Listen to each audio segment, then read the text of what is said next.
Everyone, আশা করি তোমরা সকলেই ভালো আছো। আজকে আমরা লিড কোডের একটা প্রবলেম সলভ করব, যে প্রবলেমটার নাম best time to buy and sell stock.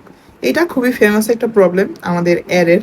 So problem স্টেটমেন্টটা যদি একটু পড়তে চাই, you are given an array prices where prices of i is a price of a given stock on the i day. তার মানে তোমার কাছে কিছু প্রাইস দেওয়া আছে স্টকের।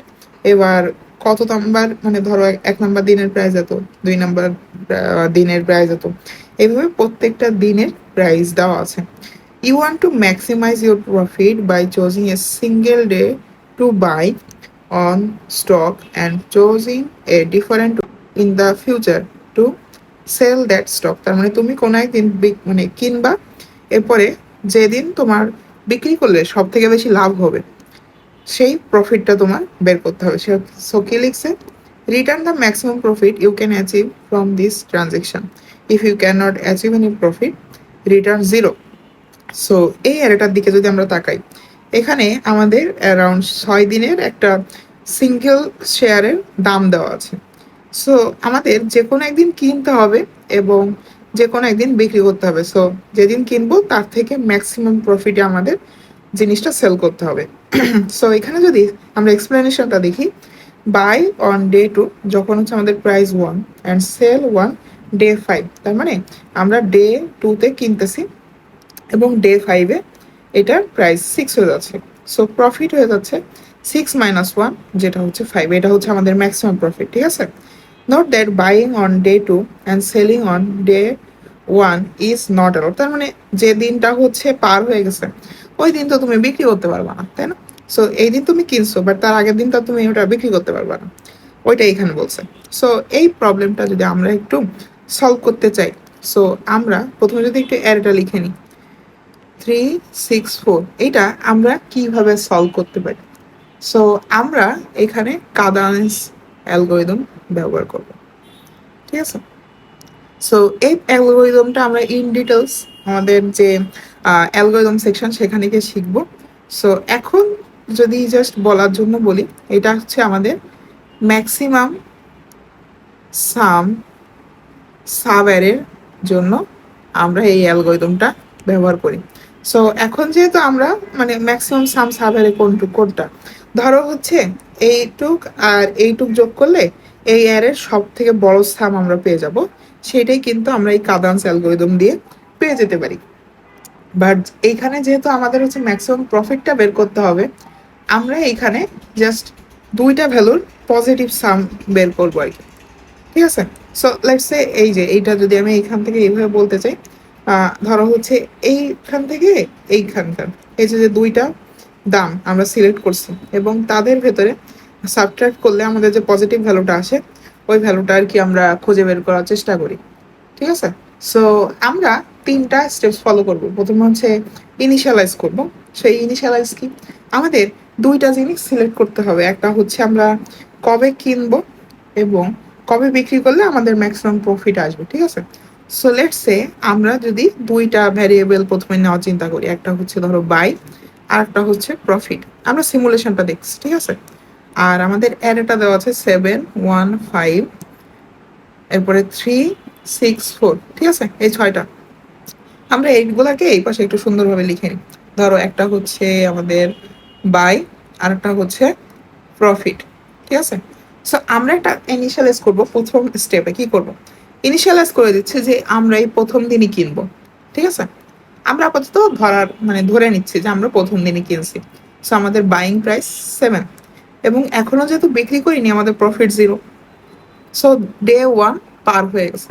এইবার আমাদের ডে 2 আসছে।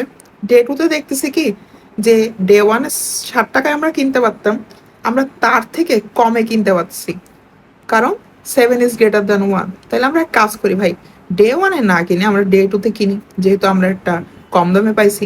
সো আমরা কি করতেছি, আমরা এই 7টাকে কেটে দিয়ে এখন ডে 2-র 1 টাকা যে দাম সেই দামে কিনলাম, ঠিক আছে। সো আমাদের ডে 2 পার হয়ে গেল। এবার আমাদের ডে 3, ডে 3-তে গিয়ে দেখতেছি কি যে আমাদের বাইং প্রাইস থেকে আমাদের এই দিনের দামটা বেশি। তাহলে এখন আমরা একটু বের করি তো, যে আমাদের 5 থেকে 1 যদি বিয়োগ করি তাহলে কত আসতেছে। তাহলে এখান থেকে আমাদের কত আসে?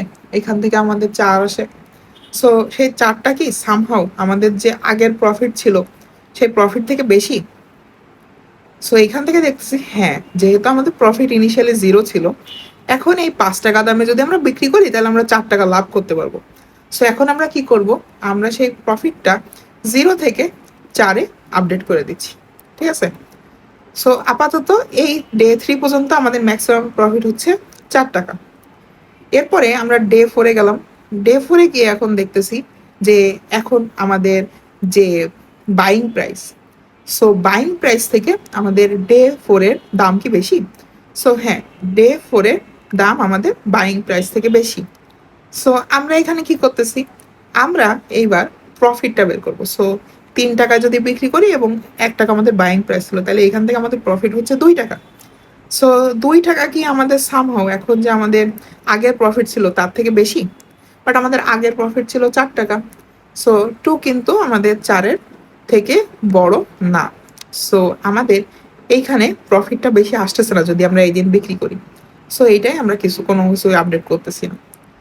ডে 5 আসলো। ডে 5-এ এসে দেখতেছি কি যে আমাদের এখন প্রাইস হচ্ছে 6 টাকা শেয়ারের প্রাইস। সো এখন কি 6 টাকা কি অবশ্যই আমাদের বাইং প্রাইস থেকে বেশি। সো এখন আমরা কি করতেছি? আমরা এখন আবার প্রফিট বের করতেছি যে 6 টাকা যদি আমরা বিক্রি করি, 1 টাকা আমাদের কেনা দাম ছিল, সেখান থেকে আমাদের প্রফিট হচ্ছে 5 টাকা।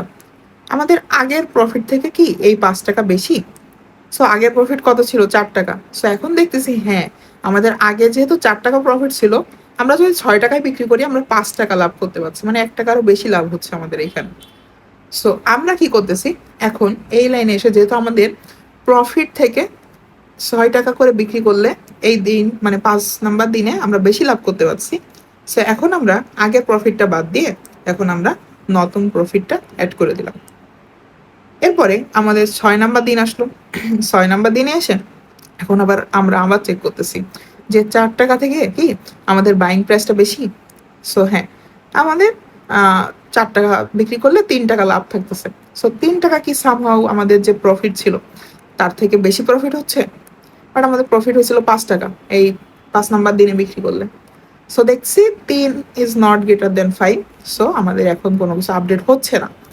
তার মানে আমরা এইটুক বুঝলাম যে আমাদের এই 5 নাম্বার দিনে 6 টাকায় বিক্রি করলে আর আমাদের 2 নাম্বার দিনে 1 টাকায় বিক্রি করলে আমরা কিন্তু সর্বোচ্চ প্রফিট করতে পারতেছি।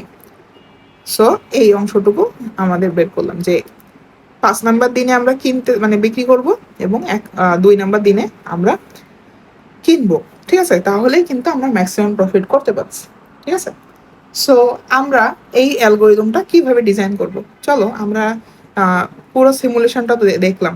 সো এবার লিড করে গিয়ে আমরা পুরো প্রবলেমটা একটু সলভ করে দেখার চেষ্টা করি।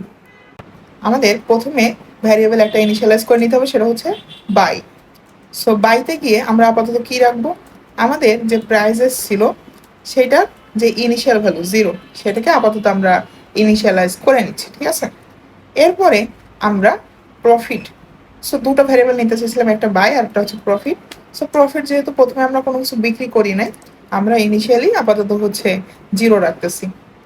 এইবার আমরা পুরো যে জিনিসটা প্রাইসগুলো প্রত্যেকটা ইটারেট করবো। যেহেতু ডে 1টা আমরা ইনিশিয়ালাইজ করে নিছি, আমরা ডে 2 থেকে এবার চেক করা শুরু করবো। সো তাহলে আমাদের ফর আই এটা কত থেকে শুরু হবে? যেহেতু ডে 2 থেকে শুরু করতে যাচ্ছি, তাহলে আমরা ইন্ডেক্স 1 থেকে শুরু করতে পারি। এবং আই কতক্ষণ পর্যন্ত বাড়বে? যতক্ষণ পর্যন্ত আমাদের প্রাইসগুলো আছে। সো আমাদের অ্যারের লেন্থের ইকুয়াল আই হয়ে গেলে তখন আমরা থামাই দিব। সো এবার আমরা ভিতরে কন্ডিশনটা লিখি। কি কন্ডিশন লিখব?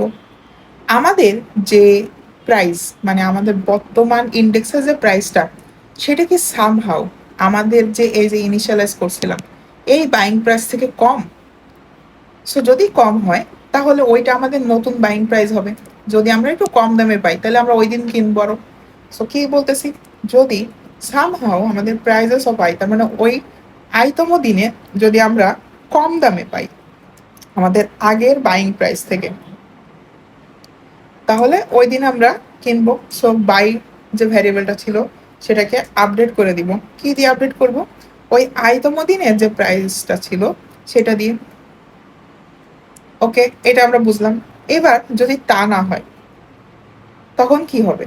যদি সামহাও এখন দেখতেছি কি যে আমাদের আগের বাইং প্রাইস থেকে আজকের দিনের প্রাইসটা বেশি, তার মানে আজকে বিক্রি করলাম না, নিশ্চিত লাভ পাবো, নিশ্চিত কিছু একটা প্রফিট হবে। সো ওই প্রফিটটা কতটুকু হবে ওইটা একটু দেখি। সো এলসিএফে গিয়ে আমরা ওইটাই লিখবো। এখন আমরা চেক করছি যে আমাদের কতটুকু লাভ হবে। সো প্রাইজেস অফ আই, তার মানে আজকের দিন থেকে যদি আমার বাইং প্রাইসটা বিয়োগ করে দিই তাহলে কি আমার আগের যে প্রফিটটা ছিল সেটা থেকে আমি বেশি প্রফিট করতে পারতেছি? এখানে আমি চেক করতেছি যে আমার আজকের দিনে যতটুকু দাম সেটা থেকে আমার বাইং প্রাইসটা বিয়োগ করলাম, তাহলে এখানে আমরা একটা প্রফিট পাচ্ছি। সেই প্রফিটটা কি আমার আগের প্রফিট থেকে বেশি? যদি তাই হয় তাহলে আমি এইখানে আমার যে আগের প্রফিটটা ছিল সেটাকে আপডেট করে দেব আমার আজকের যে দাম বিয়োগ আমার যে বাইং প্রাইস। সো এইটার মাধ্যমে আমার যে নতুন প্রফিটটা সেটা আমরা আপডেট করে দিচ্ছি। সো এইটার মাধ্যমে আমাদের যখন পুরো প্রাইজেস অ্যারেটা ট্রাভার্স হয়ে যাবে, ইটারেট করবে, তখন কিন্তু আমরা লাস্টে আমাদের প্রফিট ভ্যারিয়েবলের ভিতরে আমাদের সর্বোচ্চ কতটুকু লাভ হইতে পারে সেটা আমরা পেয়ে যাবো। সো আমরা প্রফিট ভ্যারিয়েবলটা রিটার্ন করে দিই। ওকে, সো এখন যদি আমরা রান করি কোডটা, সো দেখি অ্যাকসেপ্ট হয় কিনা। সো হ্যাঁ, অ্যাকসেপ্টেড। সো আমাদের এখানে আউটপুট 5 পেয়ে গেলাম আমরা টেস্ট কেস 1 এর জন্য। টেস্ট কেস 2 এর জন্য যেহেতু হচ্ছে কোনো প্রফিট আসবে না, সো ওইটা আমাদের 0 আসছে। সো এখন যদি আমরা সাবমিট করে দিই জিনিসটা, দেখি কত আসে, সব টেস্ট কেসগুলো পার হয় কিনা। ওকে, সো অ্যাকসেপ্টেড। সো হোপফুলি আমরা যদি এই কোডটা টাইম কমপ্লেক্সিটি বলতে চাই, আমাদের এইটার টাইম কমপ্লেক্সিটি হচ্ছে অর্ডার অফ এন, যেহেতু আমাদের একটা ফর লুপ ইউজ করা হয়েছে বা লিনিয়ার লুপের মাধ্যমেই আমাদের কাজটা হয়ে গেছে। আর আমাদের যদি স্পেস কমপ্লেক্সিটির কথা বলি, আমাদের কিন্তু এইখানে আলাদা করে তেমন কোনো মেমোরি স্পেস ইউজ করা লাগে নাই, আমরা কনস্ট্যান্ট মেমোরি স্পেস ইউজ করতেছি। So space complexity order of 1, ঠিক আছে। সো হোপফুলি তোমরা জিনিসটা কিভাবে সলভ করলাম বুঝতে পারছো। আমরা পরবর্তী ভিডিওতে অন্য কোনো একটা প্রবলেম সলভ করবো। ততক্ষণ পর্যন্ত ভালো থাকো সবাই।